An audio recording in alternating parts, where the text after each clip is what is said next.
Hoy deseo que fijemos nuestra atención en Mateo 7:7. Es una de las más extraordinarias promesas de la Biblia porque nos dice cómo lograr que nuestras oraciones sean contestadas.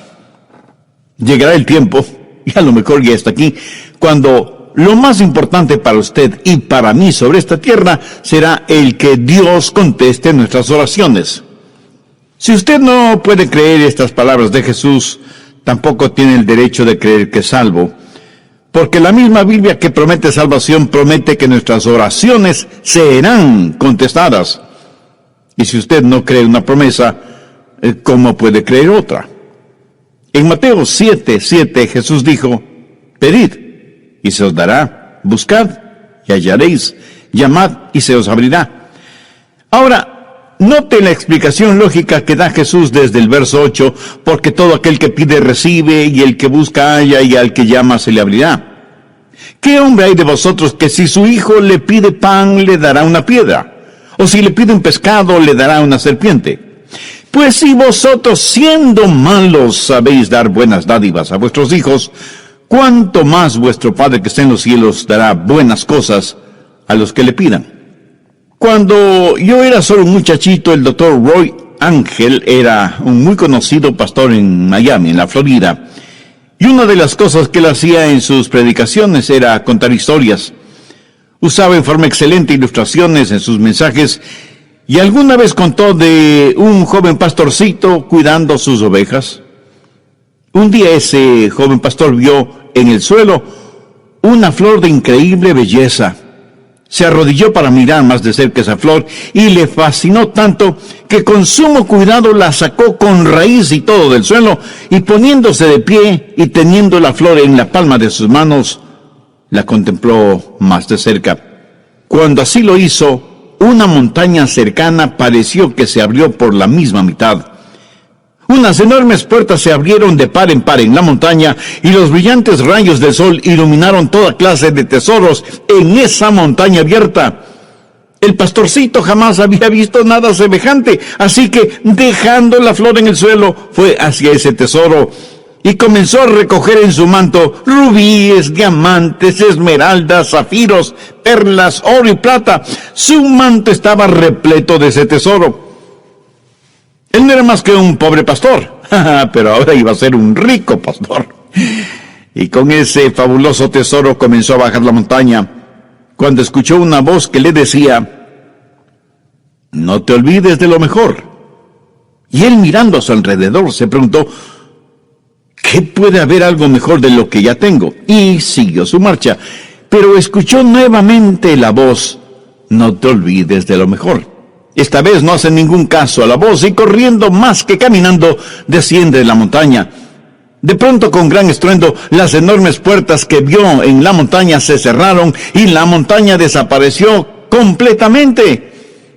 Y el momento que la montaña desapareció, también desapareció el fabuloso tesoro que creía tener en su manto. Y volvió a escuchar la voz que le dijo: lo mejor era la flor, porque la flor era la llave para abrir la montaña, y tú dejaste esa flor allá en el suelo, en la montaña. Por supuesto, es solo una ilustración, un cuento, una fábula, una parábola.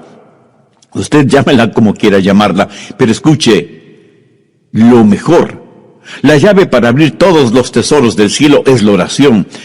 No se olvide de lo mejor. Jesús dijo: pedid y se os dará, buscad y hallaréis, llamad y se os abrirá. Jesús dice que si pedimos y buscamos y llamamos, se nos dará, hallaremos y se nos abrirá. Por lo tanto, no hay sustituto para la oración.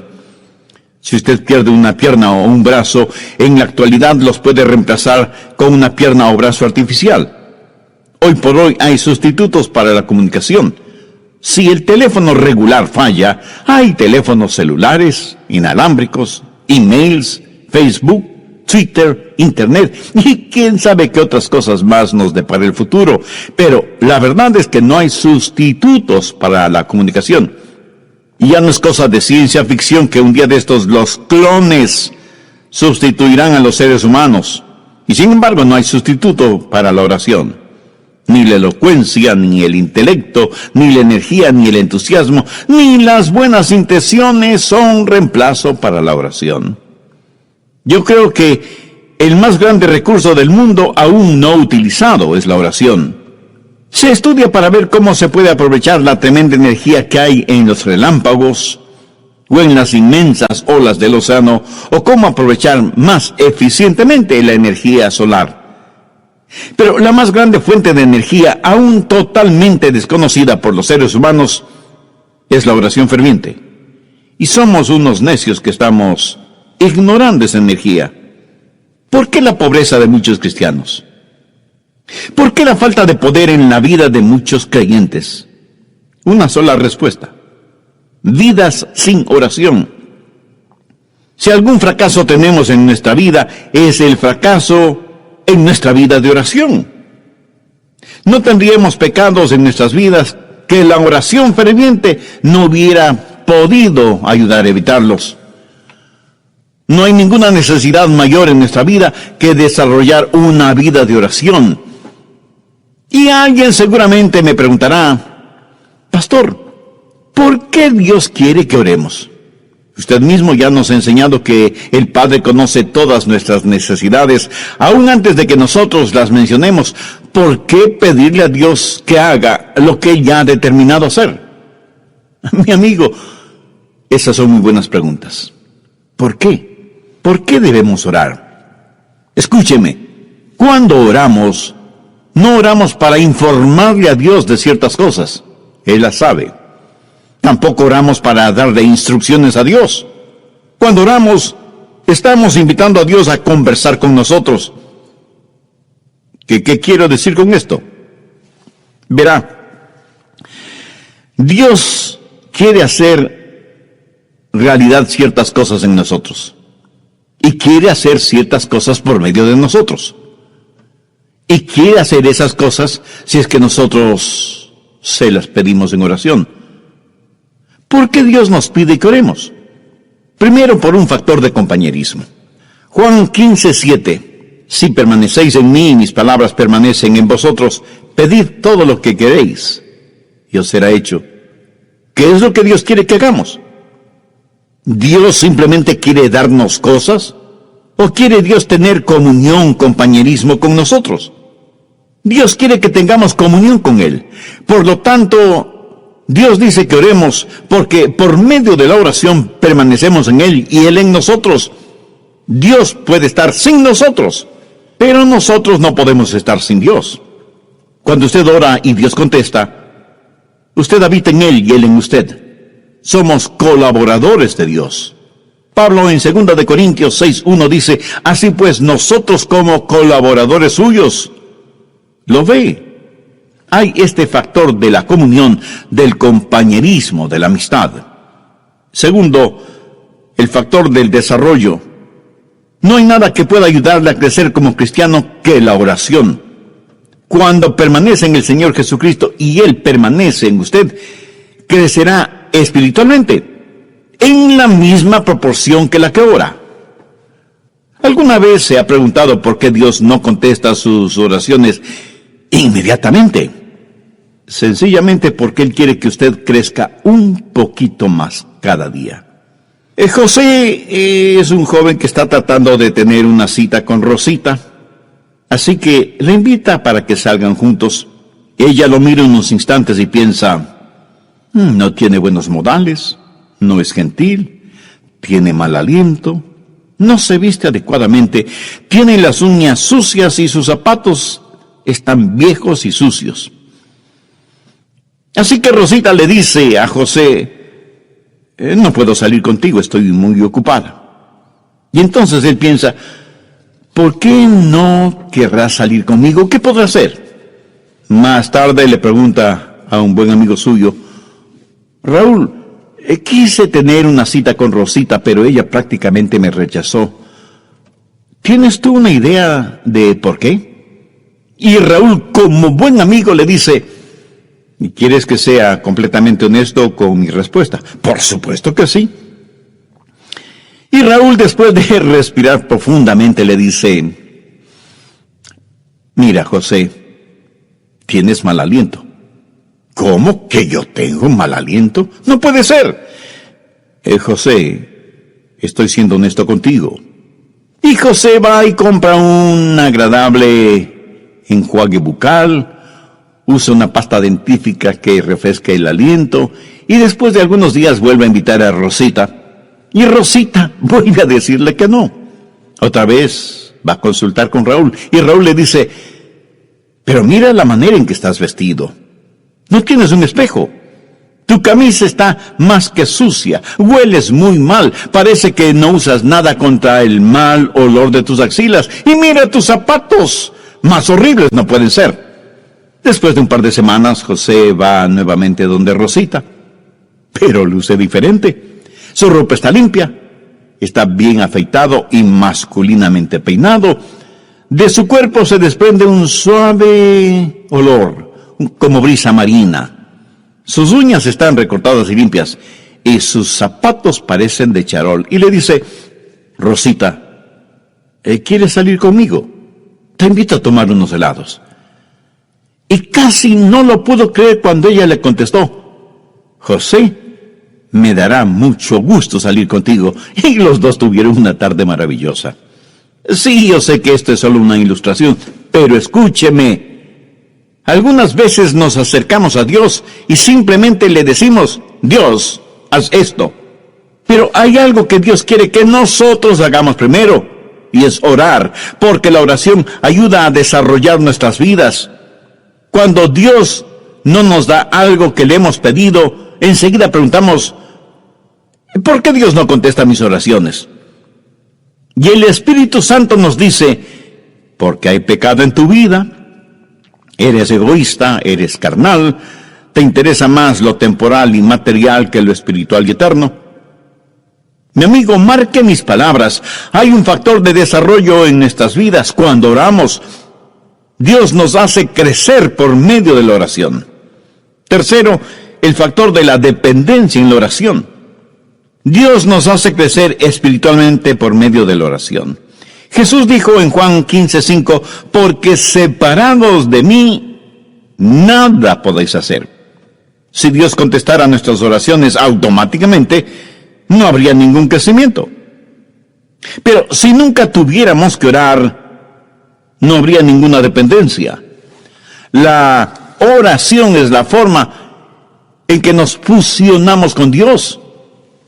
Y esa es una maravillosa promesa.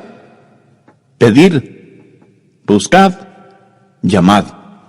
Pero no solo una promesa que reclamar, sino un proceso a seguir. ¿Alguna vez ha puesto atención a los verbos en este versículo? Pedir, buscar, llamar. Eso es un proceso que va creciendo en intensidad.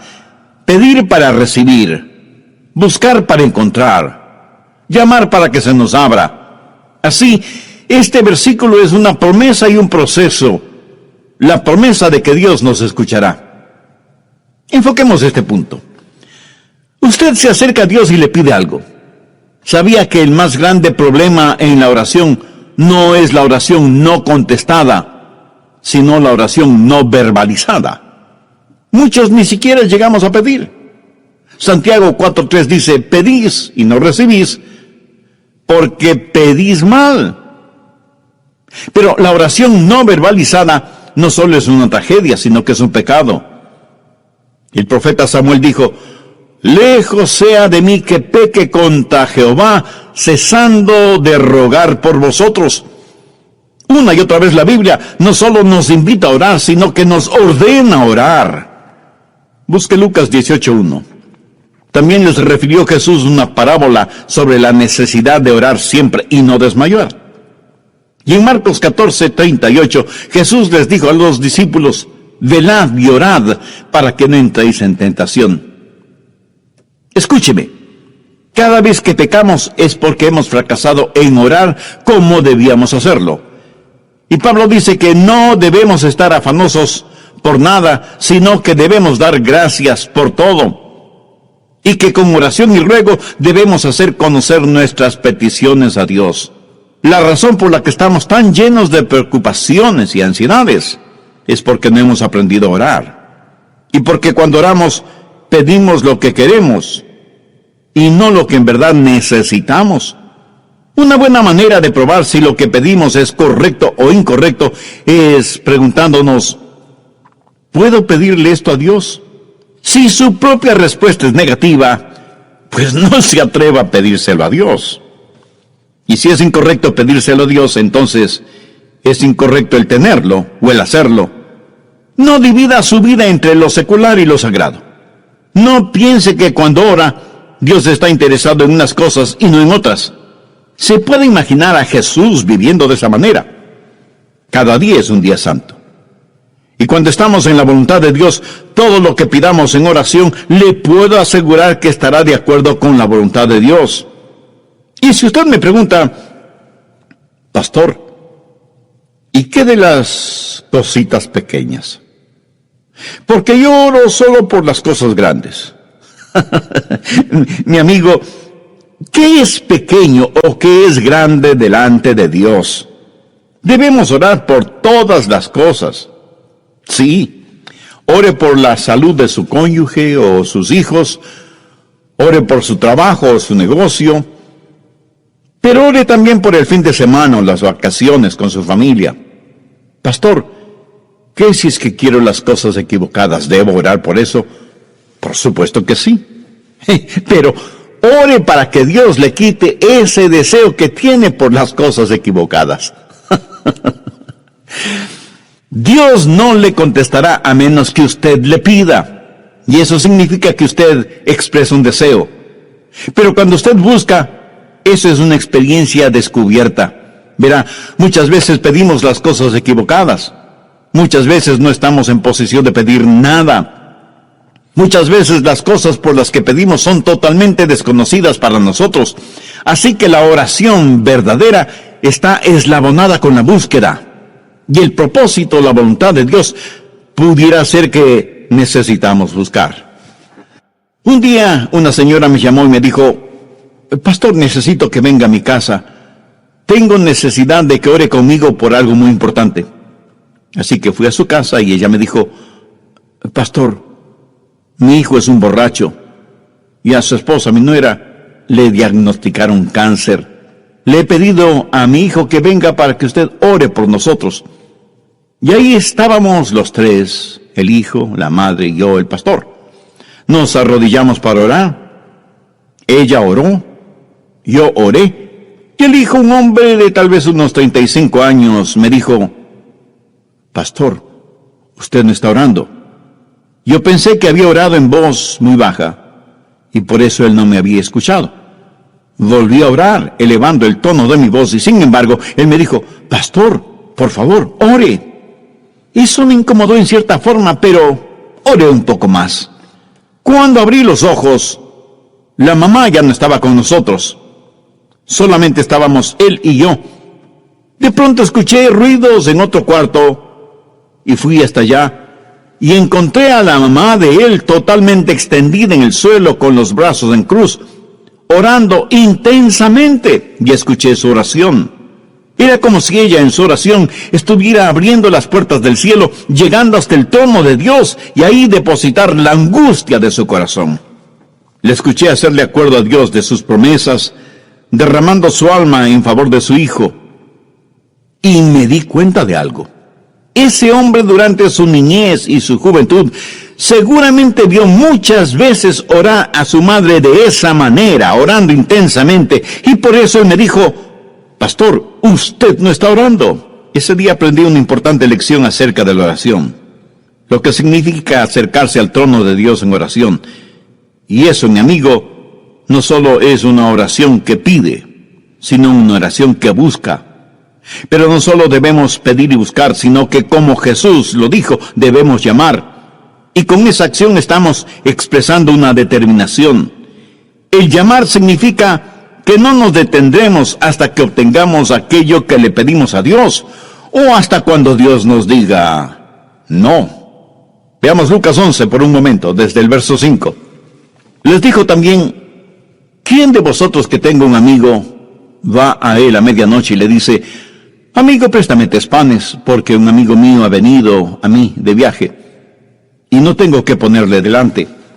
Y aquel respondiendo desde adentro le dice: no me molestes, la puerta ahí está cerrada, y mis niños están conmigo en cama, no puedo levantarme y dártelos. Os digo que aunque no se levante a dárselos por ser su amigo, sin embargo por su importunidad se levantará y le dará todo lo que necesite. Esa es la parábola. Ahora mire los versos 9 y 10. Y yo os digo: pedid y se os dará, buscad y hallaréis, llamad y se os abrirá, porque todo aquel que pide recibe, y el que busca halla, y al que llama se le abrirá. Ahora usted tiene que entender algo sobre esos tiempos bíblicos. Era totalmente, absolutamente impensable que un amigo viniera a su casa y usted no le brindara hospedaje y alimentación.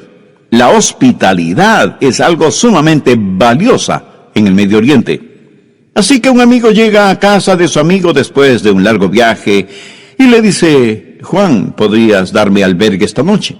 Y el anfitrión le dice: qué gusto de verte, mi amigo. Por supuesto que puedes quedarte aquí. Siempre eres bienvenido. Pasa, pasa. Mi esposa te preparará algo para comer. Pero la esposa, en voz baja, le dice: pero no tenemos nada que ofrecerle para comer. Y él asimismo en voz baja le dice: no te preocupes, querida, salgo de inmediato a conseguir algo. Y va donde su buen vecino Pedro, aunque ya casi es la medianoche. Golpea varias veces la puerta de la casa de Pedro, hasta que finalmente una voz bastante malhumorada dice: ¿quién es y qué quiere? Pedro, soy Juan. Necesito que me prestes unos pocos panes. Por favor, no me molestes. ¿No sabes qué hora es? Pedro, necesito tu ayuda. Te digo que no me molestes. Ya estoy en la cama con mis hijos. Hagamos un paréntesis. Las casas en esos tiempos eran diferentes a nuestras casas en la actualidad. Por lo general, la parte de abajo, la que para nosotros sería el primer piso, era en verdad un establo. Por la noche ahí ponían a todos los animales para que el calor del cuerpo de todos esos animales abrigara la casa. Una especie de calefacción animal natural. Las familias vivían encima de ese establo y el espacio no era demasiado grande, por lo que todos dormían en un solo cuarto. Y cuando alguien se despertaba y se levantaba, pues despertaba todo el mundo. Y las cerraduras en esos tiempos eran muy complicadas. No era cuestión sencillamente de utilizar la llave. Había que bajar del segundo piso, despertando a todos, cruzar entre los animales, hacer un tremendo ruido quitando las seguridades de la cerradura. Así que para cualquiera no era fácil simplemente bajar y abrir la puerta. Pero Juan insistió e insistió hasta que Pedro, para que no le moleste más, le dio los panes que necesitaba. Lo hizo no necesariamente porque Juan era su buen amigo, sino porque Juan fue insistente. No aceptó un no como respuesta. Y de eso está hablando Jesús, de la persistencia en la oración. ¿Cuántos de nosotros oramos de esa manera? Note que en este versículo los verbos están en tiempo presente, lo cual significa manténganse pidiendo, manténganse buscando, manténganse llamando. La oración no es una carrera de velocidad, más bien es una larga maratón. En el Evangelio de Lucas capítulo 18, Jesús también habló acerca de una viuda que fue donde un juez injusto, buscando justicia. Y este juez no tenía miedo de Dios ni de los hombres. Era un ateo, un juez ególatra. Y la viuda venía una y otra vez porque necesitaba hablar con el juez. Finalmente el juez falló a favor de la viuda porque, como ese juez mismo lo dijo, no quiero que me agote la paciencia. Esta ilustración la utilizó Jesús para poner de relieve que si un juez injusto puede actuar de esa manera, ¿cómo un juez justo no va a escuchar nuestras oraciones? Dios no es como un juez injusto.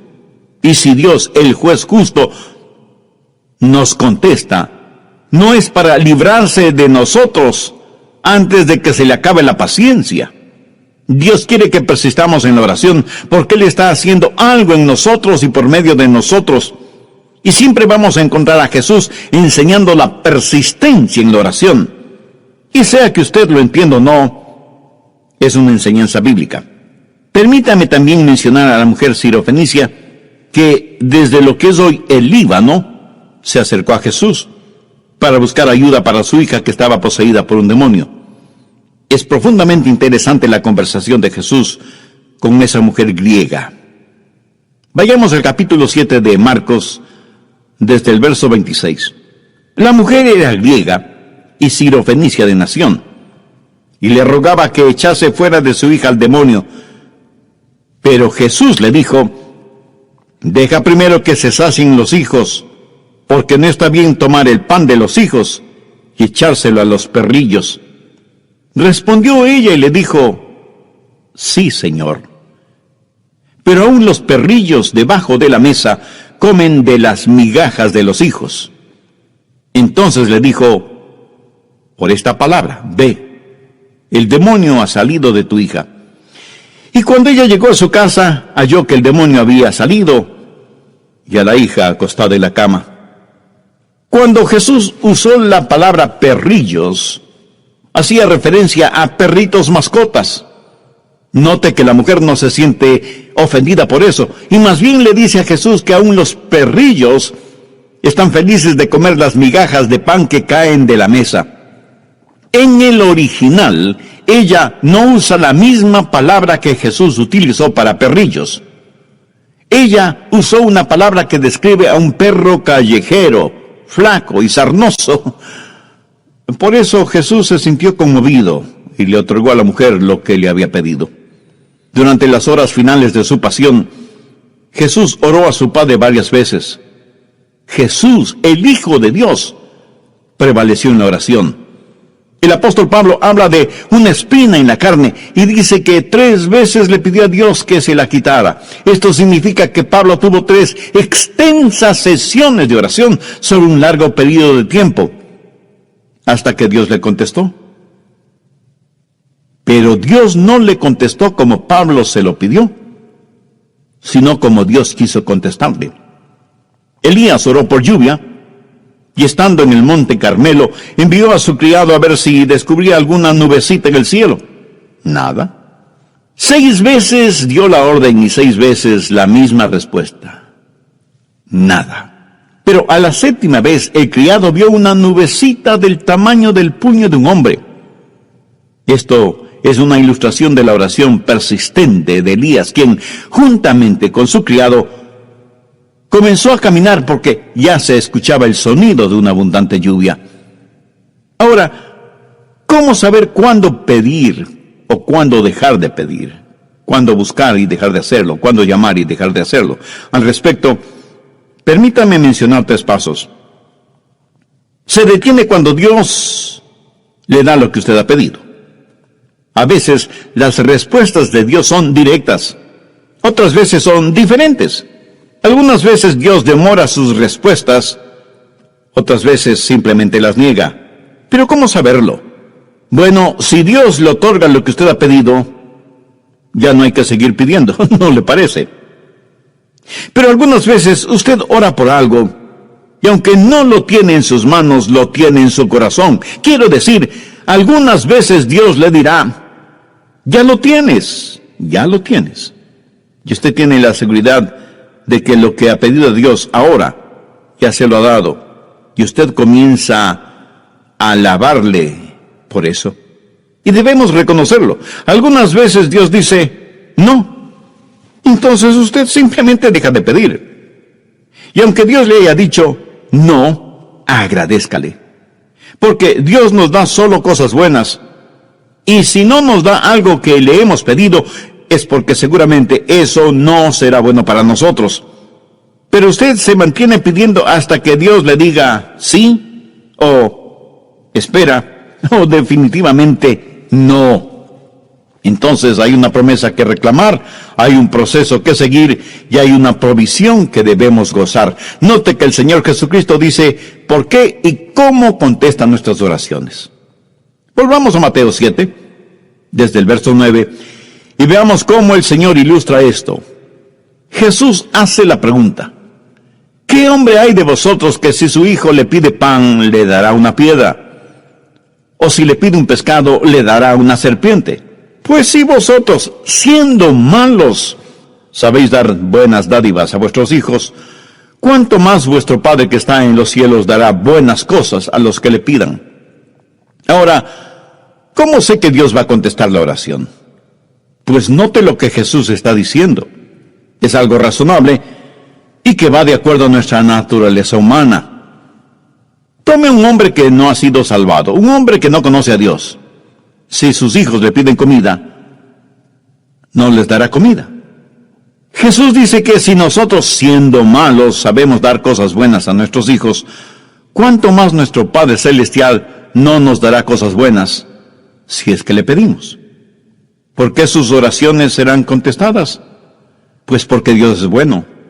Sabe eso con certeza en su corazón, en su mente. Dios es bueno. Dios se deleita en contestar sus oraciones. Dios quiere contestar sus oraciones porque nuestro Dios es un buen Dios. Pero Dios no solamente que es bueno, sino que además es sabio. Si usted le pide pan, tenga la seguridad de que no le dará una piedra. Él nunca nos dará algo que sea malo. En la Palestina abundan miles y miles de pequeñas rocas que por su color y su textura parecen pequeños panes. Si usted le pide a Dios pan, Él le dará pan, no una roca que parezca pan. Ahora escúcheme, si usted le pide una roca, Él no le dará una roca. Él no le dará ninguna cosa mala, aunque usted se lo pida. ¿Por qué? Porque Dios es bueno, sabio y capaz. Yo tuve un padre terrenal a quien amé mucho. Cuando cumplió sus 86 años, pensaba que tenía solo 40. Ah, mi querido padre. Él tenía sus limitaciones como todos los seres humanos las tenemos. En cambio, mi Padre Celestial no tiene limitaciones. En Él tengo la simpatía de un padre y la soberanía de un rey. Él es un padre que me escucha y un rey que me contesta. ¿Por qué Dios contesta, escucha mis oraciones? Porque Él es un Dios bueno, sabio y soberano. ¡Qué poderoso Dios al que servimos! Nosotros somos unos necios si es que no aprendemos a orar. Jesús dijo que si pedimos se nos dará, si buscamos lo encontraremos, y si llamamos nos será abierto. La cosa más sabia que podemos hacer es aprender a orar. Es Dios su Padre Celestial. Aquí Jesús no está hablando a la gente perdida, está hablando a los salvados. Si el Señor Jesucristo aún no es su Salvador, significa que usted necesita ser salvo, y puede serlo ahora mismo, si ese es el deseo de su alma. Le invito a repetir conmigo una sencilla oración. Dígala con sus propias palabras, pero dígalas con profunda fe, con sinceridad y con convicción. Dios eterno y Padre Celestial, tú sabes que la oración no es uno de mis puntos fuertes, de hecho, es uno de los puntos más débiles de mi vida espiritual. Pero hoy me acerco a ti para pedir tu gracia y misericordia, no solo para que me perdones, sino también para que me ayudes a desarrollar mi vida de oración. Señor Jesús, tú siendo el unigénito Hijo de Dios, entregaste tu propia vida en la cruz del Calvario para pagar la culpa de mis pecados, para perdonarme, para limpiarme, para salvarme y sanarme espiritualmente. Este momento, con fe incipiente, pero firme, te invito a que vengas a morar en mi corazón y seas mi Salvador y mi Señor.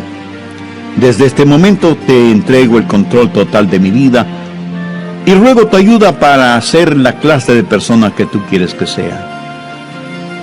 Todo esto lo pido con gratitud en tu precioso nombre. Amén.